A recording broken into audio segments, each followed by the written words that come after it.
House in Baltimore and double on Old Hilltop and Pimlico as we run Preakness 1-4-3. This guy does it all inside the horse racing industry at PaulickReport.com, covering the international sport and the business of thoroughbred horse racing and breeding, and is an industry expert at every level and has come highly recommended in recent years and always makes a little time to come on and educate us Preakness Week. We welcome Ray Paulick back on from Paulick Report. You can follow him at Ray Paulick. That's Paulick out on Twitter. Ray, good day. Welcome in, and I hope we're all running between the raindrops here over the next couple days leading up to the race on Saturday, but certainly Justify no stranger to that down at Churchill Downs 2 weeks ago. Well, it was the wettest Kentucky Derby on record. I hope we don't repeat that in the Preakness, but you never know. There's a lot of rain in the area. Well, the forecast is the forecast, and certainly for the race itself and for where Baffert is with this horse, with the speed that it showed, really checking literally every box, right, that you would want to see a Kentucky Derby champion chasing the Secretariats and chasing the American Pharaohs from a couple of years ago. This horse, for now, an odds-on favorite, and we're trying to find a horse to go catch it on Saturday. And looking at it, Good Magic gets into this thing maybe as a two-horse race, but Justify has checked the boxes. He really has, and the one you didn't mention was that his trainer, Bob Baffert, with a win in the Preakness, could tie Dwayne Lucas as the all-time leading winner of Triple Crown races. And isn't it interesting that the two top guys at racing at 1.25 miles, 1 3/16 for the Preakness, 1.5 miles for the Belmont, are guys who got their starts racing horses 350 yards or up to 1/4 mile. Quarter horse trainers that have made it in the big time in thoroughbred racing. In the case of Baffert, and, I talked to him earlier this week about this particular horse and the differences between American Pharaoh, and American Pharaoh is the people's champion and a friendly horse. You just really getting to know this horse, right? 4 times out, lightly raced, certainly on race day. He looked nervous just based on the fact that you have no idea how the animal's going to perform on that day. But for it to come through in that way, in sort of a legendary way, especially given the speed at the start of the race and how bad the track was, I think he feels pretty confident coming in. And we forgot to mention the part where he's never lost here. He always talks about how much he loves Baltimore. I'm like, hey, Bob, I know the crab cakes are good and all, but you never get on a plane a loser here. You always get on the plane with the Black-Eyed Susans. Well, that's right. He's won the Derby 4 times before this year, and each time he came to the Preakness and won. And I think he said in the past that this is the easier of the 3 races to win. Not that it's easy, but when you've got a horse that's good enough to win the Kentucky Derby, especially a horse like Justify, who, as you mentioned, has speed, can get a good position. If he wants the lead, he'll take the lead. Otherwise, he can sit just off of it. Those are the kind of horses that you really like, because they don't have to overcome, a slow pace or go around traffic and have bad trips.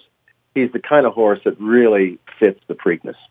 Ray Paulick is our guest. He is the Paulick Report. I'm on it right now. You can go out there and check out stuff, and certainly, you're in the area, and I guess being down there in Lexington, Kentucky, there's nowhere else in the world to be, right? And every year I sort of lament, certainly the years where I go to the Oaks or I go to the Derby, and I get that experience down there, that it's not that way here, and I think maybe that's some of what Bob Baffert speaks of, that it's not so large, and the whole city shuts down on Friday, and everybody gets all lubed up on mint juleps and all that. This is a little bit more about the race, certainly for the horsemen, and they don't get caught up in all that, but it is sort of larger than life where you live. And every Donna Brothers I bring on, or Marty McGee, or any of the folks who live down there where you are in the heart of all of this, to be involved in all parts of the industry. Here in Maryland, we've been fighting so long just for the slots and trying to figure that thing out in the Supreme Court on Monday. But down there, it really is about the animals and an innate love, I think, of the people of the animals there, right? Yeah, when you live in Lexington, you can't go very far without running into the horse industry. I live just down the street from a road called Man of War, and I noticed recently that they've renamed part of the major street American Pharaoh Way. So there's just so much about the horse industry everywhere you go in Lexington. One thing they've done in the last few years for people that are interested in going to the area, they actually have organized farm tours now that you can sign up for. It's called horse country tours, and it's really, if you've never been to a horse farm, and there's horse farms in Maryland too, and in the Mid-Atlantic area, but there's nothing like the areas around Lexington, Paris, Kentucky, Versailles, Kentucky, with all the beautiful farms, and it's just a way of life. I bet you could sip bourbon on those tours too. Well, you could probably sneak a bottle of bourbon in, or you can double it with the Bourbon Trail, which is really what the horse farm tours is modeled after. Oh, I'm sure. I'm doing a trip down to Nashville with the Ravens on my 50th birthday in October, and I had an extra day. The next day, we're going to the Jack Daniel's distillery, and the wine tours and all that. There's no reason to not think that. And certainly Kevin Plank's investment here, and from the outside, it feels like the horse racing industry is strong, and part of that lifts all the boats. Every year we worry about the Preakness here. Every year we worry about where's the industry going, and certainly we were the last ones to get slots after Pennsylvania, Delaware, West Virginia, surrounded by it. Now with the Supreme Court ruling on Monday, I think... Look, first off, Mark Cuban and everybody that owns a sports franchise in the Big Four here, they're all talking about doubling the value of their franchises because I can not only go to the Caps game and enjoy it and love it, but I can now bet on it there or on my phone legally, with states getting money on all of this stuff. But for the horse racing industry, there have been the big banana in doing this 100 years before anybody else. I know at Laurel they're kind of counting on it. What do you see forecasted for this? Because I know the business of this business is so important, and now everyone gets to play on a level playing field, but it should help the industry that's already in there. Certainly Monmouth is the first one that says on Memorial Day we're going to be, allowing you to come in here and bet on the Yankees tonight, right? Right. Monmouth Park in New Jersey was the track that forced the issue, and it went all the way to the Supreme Court, which decided that the federal law was unconstitutional. And so they have already passed legislation. As you said, they are ready to go. They've got William Hill as a partner in their sports book, but they're way ahead of everybody else. And they actually have a model that's good for racing because in this case, it's a racetrack that's setting up the sports book. It's not going to be that way in every state. And I would kind of liken it to marijuana in Colorado. Everybody's just saying, all right, what are you doing? How are you setting it up? And now we'll figure it out. But, it's going to be a gang tackle, right? In the next 18 months, every state house there are 32 states that thinks it's going to pass. This is going to be crazy for the Canterburys and for all of those kind of places, right?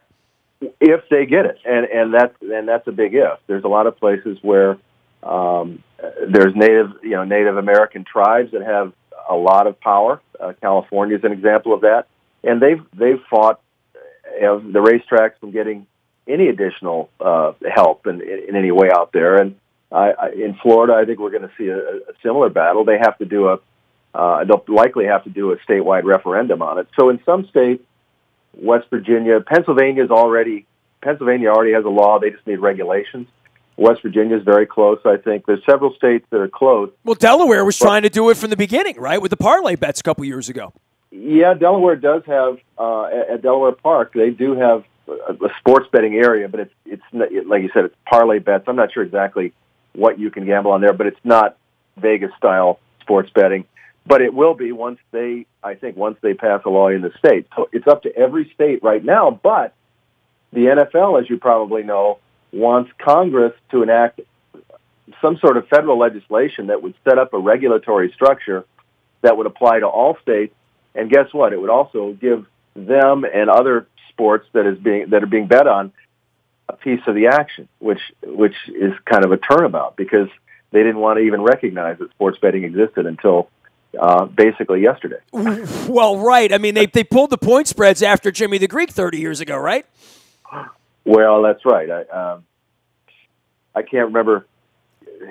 I can't remember the last time I saw the NFL Network talk about a 7-point favorite or a spread ever. Right? That is the words have never come on the NFL Network. Right? Like look, they go nuts when Al Michaels even mentions the spread on a Monday night. Right? Yeah, I'm assuming that's all going to change. And,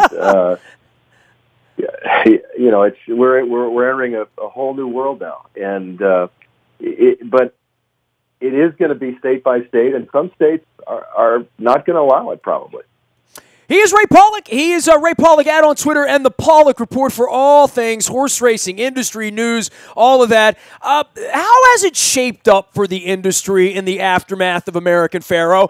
Ray, I've been doing sports radio here 27 years, been in the media here 33 years. I go back when Marty McGee worked at the Sun back in the day, and forever and a day we've been worried about the Preakness. We've been worried about the industry, the original problems that we had with these other tracks having slots and all of that went on for a decade and a half. And it feels to us, I think here, like the Preakness is safe, kind of, sort of, maybe Laurel would be the thing. Certainly not safe for Baltimore at that point. But I look at the industry on the back end of American Pharoah. We always wondered what was going to happen when there was another secretariat and how it would be a shot in the arm or not. And I've actually read a few people this week saying, well, people are bored with the Triple Crown winner because they've had one now. It's like seeing Halley's Comet. If it came every year, we wouldn't watch it. I don't know about all that, but I do know that it was a good ambassador thing and much, much better anytime you have a Triple Crown chance in New York 3 weeks from now. But did racing maximize American Pharoah? I'm not really sure what racing could have done with American Pharoah to maximize it.